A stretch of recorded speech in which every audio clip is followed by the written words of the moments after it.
Avant la rénovation des engagements du baptême, quelques mots que je peux adresser à la foule. Non pas la foule rassemblée, mais bien la foule qui devrait être là pour unir tous les chrétiens dans cette nuit de Pâques. Puisque cette victoire de Christ est surnaturellement manifestée, et lorsque le Christ gagne, sa victoire est écrasante par rapport à son ennemi de toujours, le monde et ses alliés. Sa victoire est éclatante, sa victoire est définitive.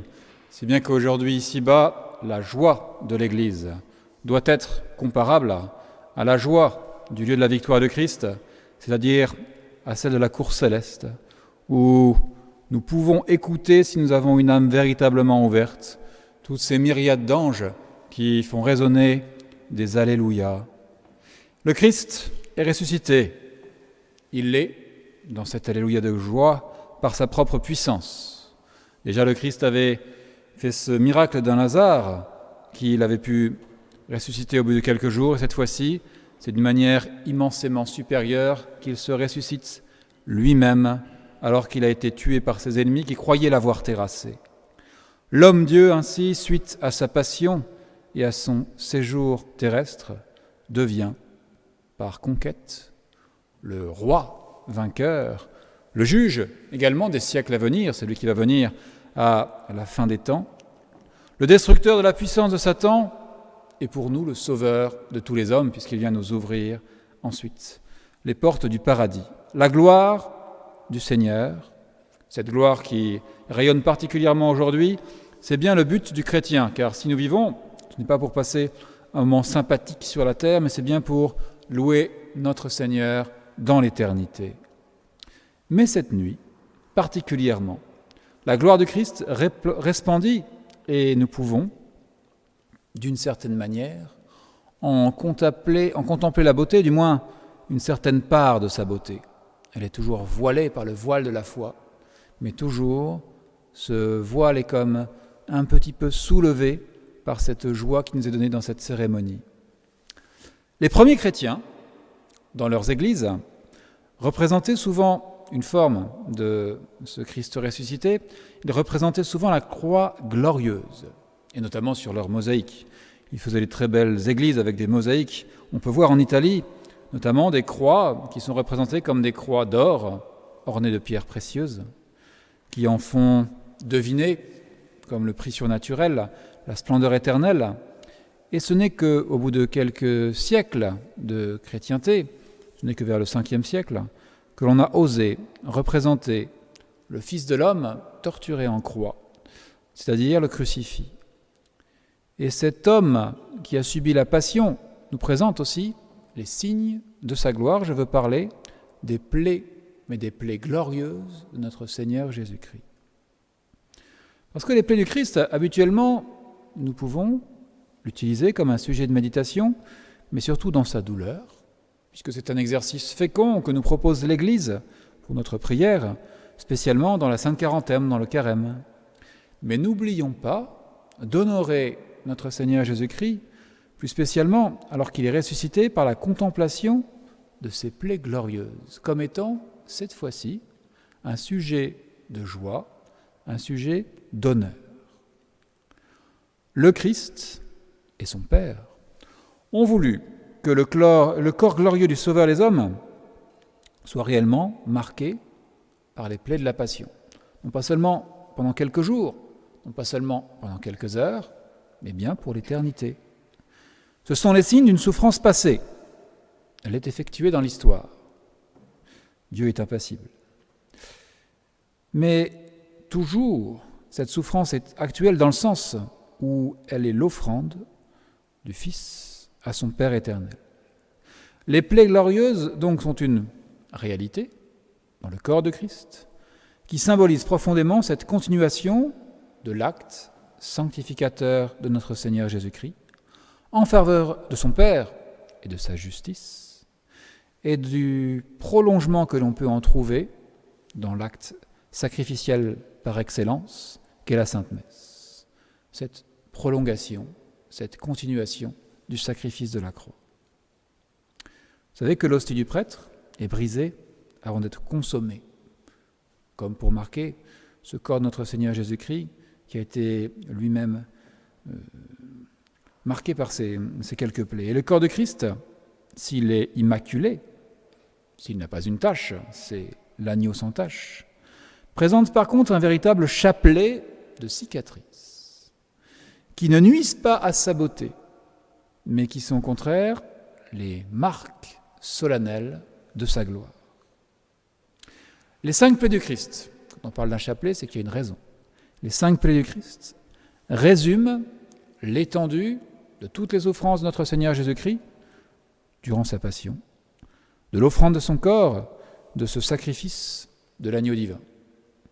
On a toujours effectivement ce constat que le Christ était comme recouvert de sang par toutes les épreuves de sa passion, passant par l'agonie, la flagellation, le couronnement d'épines. Mais les 5 plaies du Christ sont là pour montrer cette gloire du Seigneur dans toute la splendeur de son combat qu'il a effectué.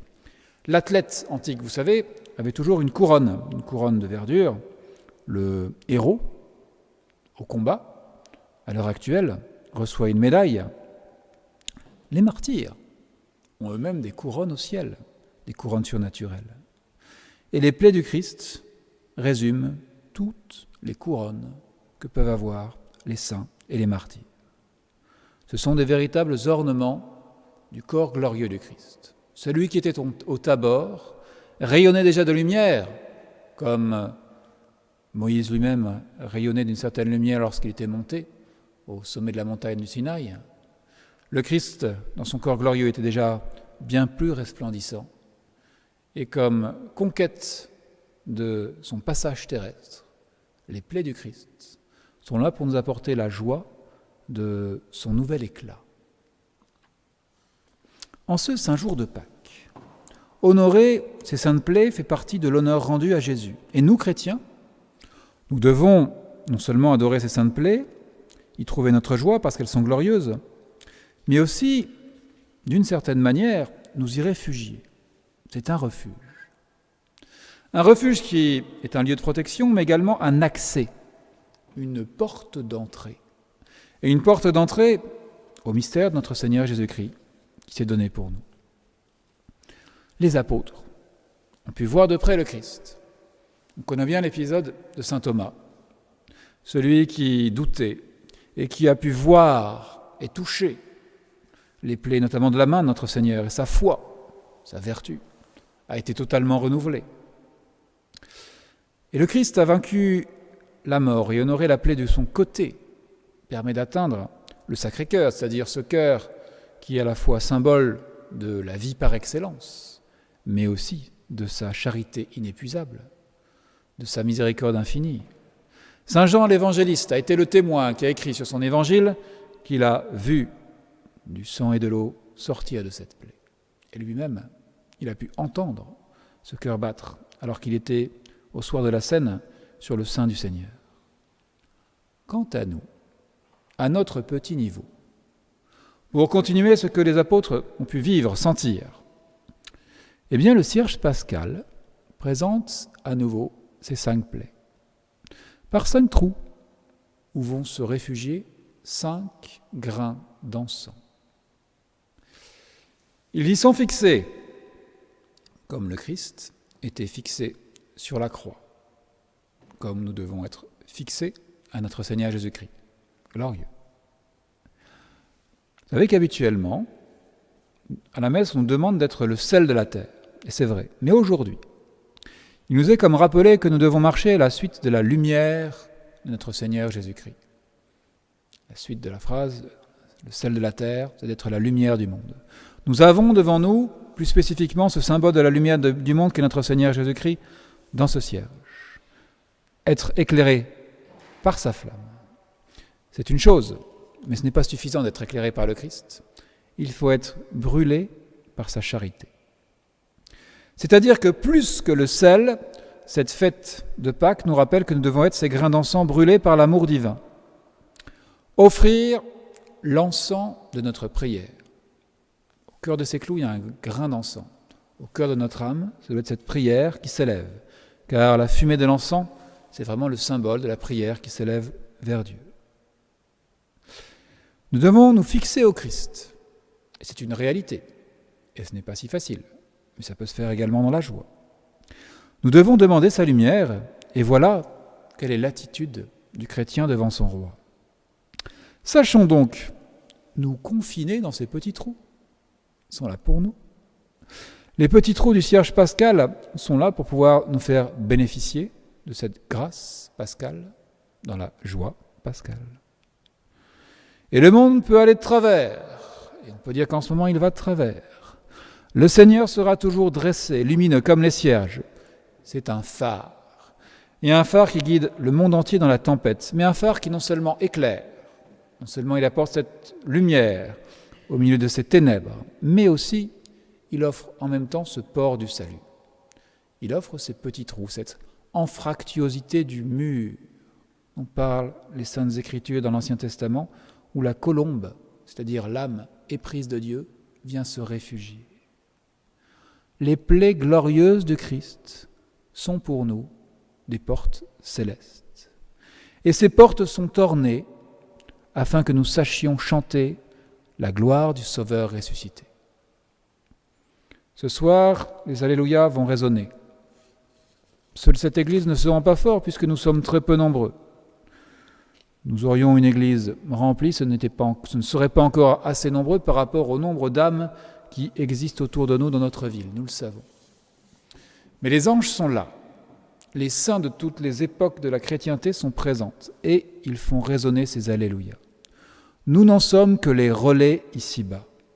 Et notre joie pascale doit être de vivre avec eux pour être comme un petit grain d'encens placé dans la plaie du Christ, en lien avec cette céleste compagnie des amis de Dieu.